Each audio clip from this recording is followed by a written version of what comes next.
گزشتہ راتوں میں آپ کی خدمت میں یہ بیان کیا کہ پانچویں امام کی حدیث یہ ہے کہ سورہ توحید 1/3 قرآن کے برابر ثواب ملتا ہے، یعنی سورہ قل ہو اللہ کی تلاوت پہ آپ کو جو ہے 1/3 قرآن، ثلث قرآن 1/3 پڑھنے کا ثواب مل جاتا ہے۔ اور چھٹے امام نے یہ فرمایا کسی ایک یومیہ نماز میں اگر سورہ توحید کی تلاوت نہ کی جائے تو کہا جائے گا کہ یہ نماز گزار ہی نہیں ہے۔ اور تیسری حدیث میں یہ فرمایا کہ بعد از ہر نماز واجب، ہر واجب نماز کے بعد یومیہ واجب نمازوں میں سے سورہ توحید کی تلاوت کرتا رہے تو خیر دنیا و خیر آخرت اس کے لیے جمع ہو سکتی ہے اور اس کے والدین بھی بخشے جائیں گے۔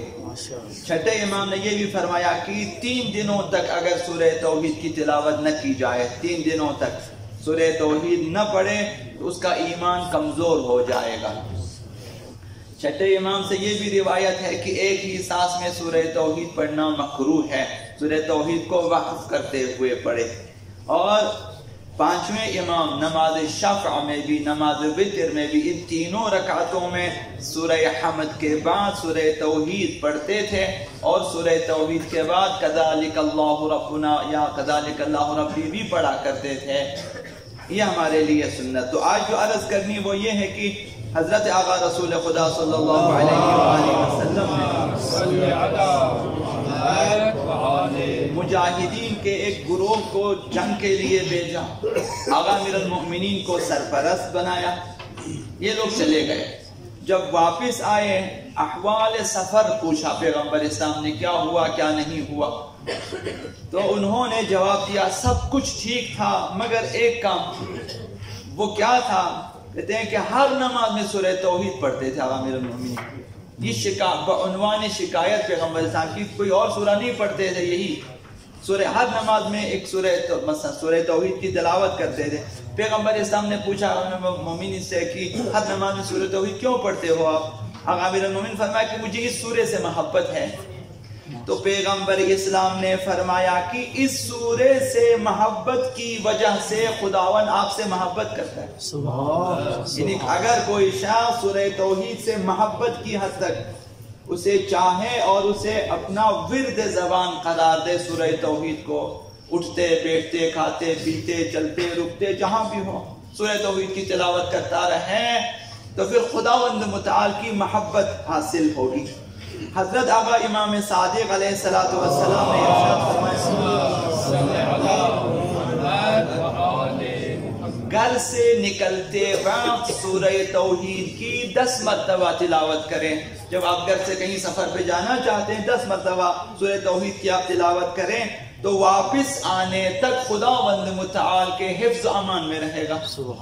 خداوند متعال اس سورے کی وجہ سے محافظ مقرر فرمائے گا اس شخص کے لیے کہ سفر میں اسے کوئی خاص نقصان نہ پہنچے۔ تو یہ حفظ و امان کے لیے اچھا ہے کہ انسان جب گھر سے نکلے سورہ توحید کی تلاوت شروع کرے 1 سے 2 منٹ میں، یا مثلا زیادہ زیادہ 3 منٹ میں جو ہے 10 مرتبہ آپ سورہ توحید کی تلاوت کر سکیں گے۔ اور آقا امام صادق علیہ السلام نے ارشاد فرمایا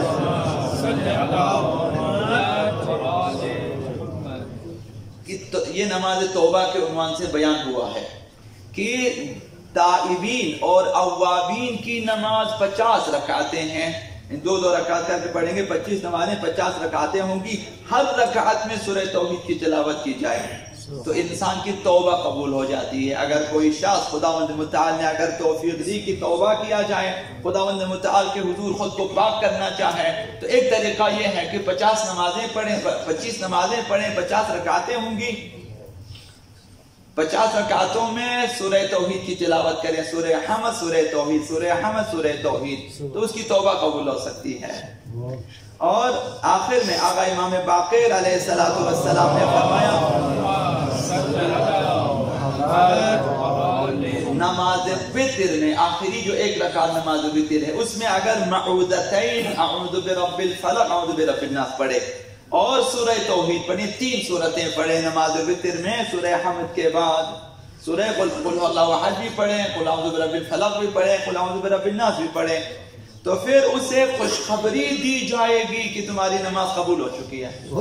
ان نماز شب جو کہ چند منٹ کی نماز ہے اور ہم لوگ انشاءاللہ والعزیز بجا لائیں گے. خداوند متعال سب کو توفیق دیں کہ اسے انجام دیں. مہم ترین نماز ہے زندگی کی نمازوں میں، مہم ترین نماز کہ اسے اگر سب کو تو جسے بھی بہرحال توفیق ملے تو نماز وتر میں معوذتین اور سورہ توحید پڑھے، اسے یہ خوشخبری دی جائے گی کہ اس کی نماز قبول ہو چکی ہے. نماز وتر اس کی قبول ہو، ایک نماز وتر قبول ہو جائے انشاءاللہ پوری نماز تہجد قبول ہو جائے گی.